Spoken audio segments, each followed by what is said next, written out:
এক নিষেধাজ্ঞা শেষ হতেই আর এক নিষেধাজ্ঞার মুখে সুন্দরবন ও মোংলা উপকূলের জেলেরা। মা ইলিশের পর এবার জাটকা সংরক্ষণে শুরু হচ্ছে ৮ মাসের নিষেধাজ্ঞা। এ অবস্থায় বিকল্প কর্মসংস্থান বা পর্যাপ্ত খাদ্য সহায়তা দাবি করছেন চরম বিপাকে পড়া উপকূলের জেলেরা।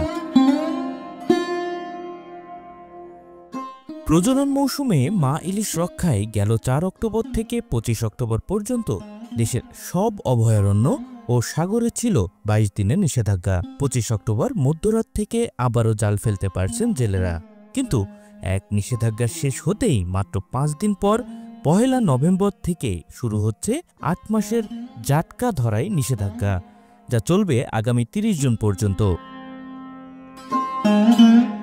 দেশের সব নদী ও সাগরে ২৫ সেন্টিমিটারের কম আকারের ইলিশ ধরা সম্পূর্ণ নিষিদ্ধ।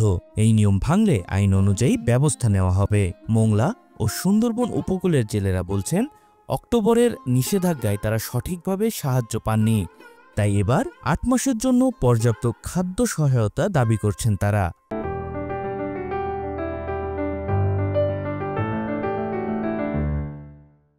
আমাদের এখন ইনকামের সোর্স তো খালি মাছ নিয়ে, কিন্তু মাছের তো এখন এক নির্দেশনা শেষ, আর এক নির্দেশনা সরকার কর্মসূচি দিয়েছে। এখন আমরা কিভাবে চলবো? আমাকে তো বাল বাচ্চা নিয়ে থাকতে হবে, স্কুলের পোলাপান নিয়ে, স্কুলের পোলাপান পড়াশোনা করে, আমাকে তো এইটাই রুজি রুটি ইনকাম। আমাকে তো আর ইনকাম নেই। সরকারের আকুল আবেদন আমাদের প্রতি যেন একটু খেয়াল করে। আমাকে যে ২২ দিনের যে অভিযান ছিল, এই অভিযানের যে দেওয়া কথা, চাউল দেওয়া কথা দিনই আর কি, যে সুযোগ সুবিধা দেওয়া কথা দিনই, এখন তারা সুযোগ সুবিধা সময় দিয়েছে, পরে দেবে, এমন কিছু পাইনি আমরা। আমাকে একটা ট্রলার বানাইতে দেওয়া আছে ৮০-৯০ হাজার টাকা লাগে। এরপর জাল কিনতে লাগে দেওয়া আছে ৫০-৬০ হাজার টাকা। এরপর ডিজেল দেওয়া আছে ১০৫ টাকা।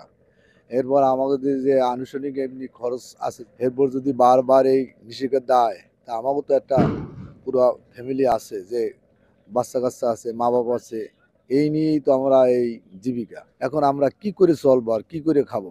২২ দিন পরে আমরা নদীতে নামছি, ইলিশ পাইছি সব ছোট ছোট, তাই কিভাবে আমরা চলবো? ধার দেনা করে নামছি, মেলা ঋণ দায়ক হয়ে গেছি, এই দিয়ে আমরা সংসার চলে না। এখন অনেক কষ্ট করে ঋণ দায়ক হয়ে চলা লাগতেছে। মৎস্য বিভাগ বলছে, ইলিশের উৎপাদন বাড়াতেই এমন উদ্যোগ নেওয়া হয়েছে। তবে এই নিষেধাজ্ঞা চলাকালে বিজিএফ কর্মসূচির আওতায় চাল সহায়তা দেওয়া হবে বলে জানিয়েছেন এই মৎস্য কর্মকর্তা।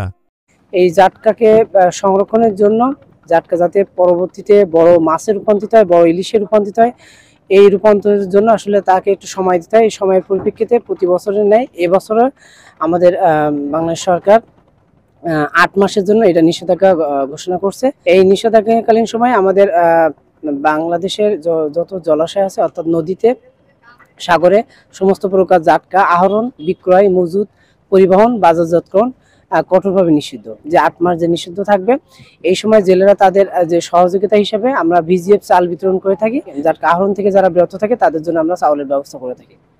জাটকা নিষেধাজ্ঞাকালীন সময়ে সরকারিভাবে খাদ্য সহায়তা পাবেন মোংলা ও সুন্দরবন উপকূলের প্রায় ২০,০০০ নিবন্ধিত জেলে।